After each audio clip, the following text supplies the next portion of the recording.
আজ আমরা জুলাই এই শহীদকে স্মরণ করার সময় আমাদেরকে খুব স্পষ্টভাবে বুঝতে হবে,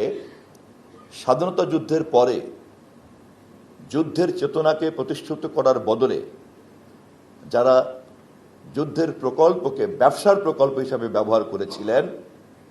আমরা জুলাইকে নিয়ে যেন তেমনি কোনো একটি লাভজনক প্রকল্পের কোনো উদ্যোগ তাকে দেখতে না পাই। পরিষ্কার থাকতে হবে, স্বাধীনতা যুদ্ধের অনির্বাণ চেতনাই জুলাইয়ের চেতনার মধ্যে এখন নিহিত এবং ভবিষ্যতেও বাংলাদেশের রাজনৈতিক প্রক্রিয়াকে কথা স্মরণ রাখতে হবে। আমাদের নেতা দেশনায়ক তারেক রহমান মাননীয় প্রধানমন্ত্রী এই আন্দোলনের নেপথ্যের কারিগর, প্রধান সেনাপতি নেপথ্যে, যিনি সুদূর লন্ডনে বসে দীর্ঘ সময় ধরে এই আন্দোলনের নেতৃত্ব দিয়েছেন এবং মাঠের সেনাপতি আমাদের মির্জা ফখরুল ইসলাম আলমগীর সহ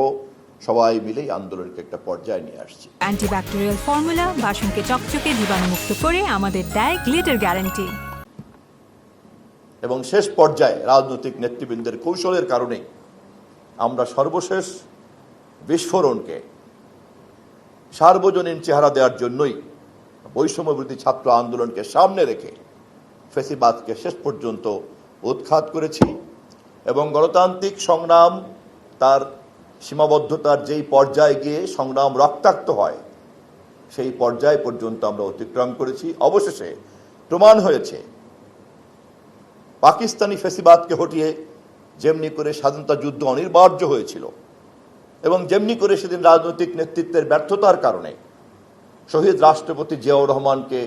সেদিনকার মেজর হিসেবে বলতে হয়েছে, আমি major Zia, declare independence, we revolt, তেমনিভাবেই সেই চেতনার আলোকে আবার জুলাইতে যখন প্রমাণ হয়ে গেল স্বাধীন এই ভূখণ্ডে গণতান্ত্রিক চেতনা প্রতিষ্ঠিত হয়নি,